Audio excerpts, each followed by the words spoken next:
Bonjour à tous et bienvenue dans une autre vidéo sur l'histoire, la culture et la vision du monde africain. En soutenant cette chaîne, vous contribuez à la propagation de la véritable histoire africaine. Veuillez vous abonner, activer la cloche de notification et partager sur toutes vos plateformes de manière continue, sur vos statuts, stories et dans vos différents groupes WhatsApp et Facebook. Regardez n'importe quel tournant important de l'histoire et vous trouverez très probablement un chef militaire impliqué. Une grande partie de l'histoire du monde tourne autour de la guerre et de la conquête. Au cours de l'histoire, ces célèbres généraux et esprits militaires ont démontré des compétences de leadership exceptionnelles. Comment ont-ils accompli des exploits apparemment impossibles? Pourquoi tant de gens les ont-ils suivis? Voici donc l'histoire de Sunni Ali Ber, surnommé Ali le Grand.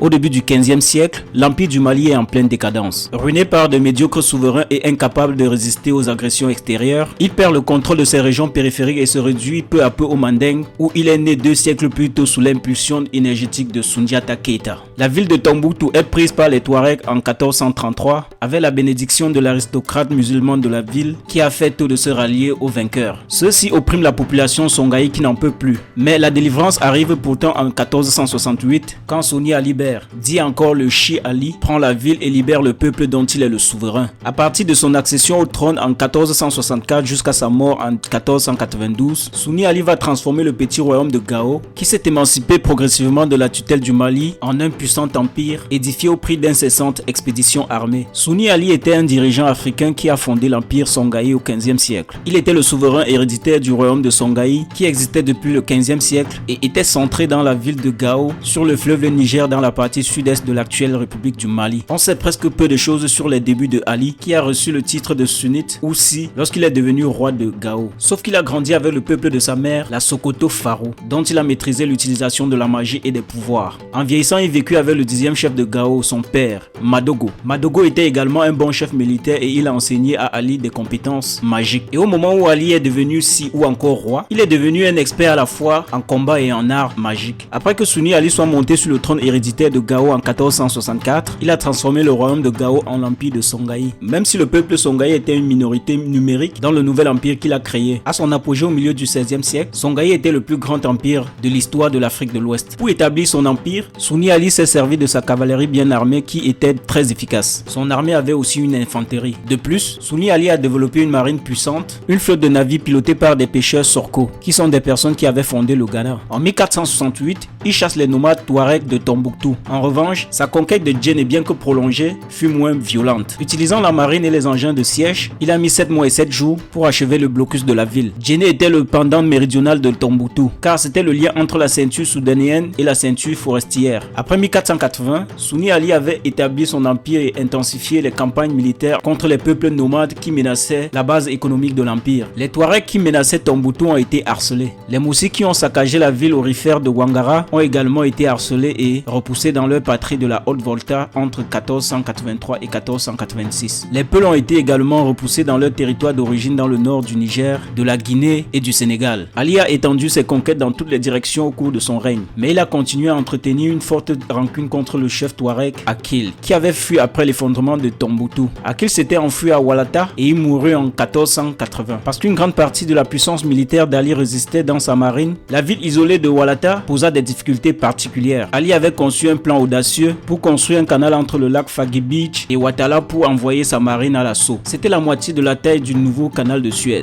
Mais les travaux ont été abandonnés peu de temps après que les Songaï ont dû repousser une attaque ennemie contre les Moussis. Ali n'a jamais repris la construction de ce canal, mais au Mali, il y a encore des signes de ces travaux. Merci d'avoir regardé la vidéo. N'oubliez pas de partager et si vous avez aimé la vidéo, appuyez sur le pouce bleu. A très bientôt sur Puissance Africaine TV.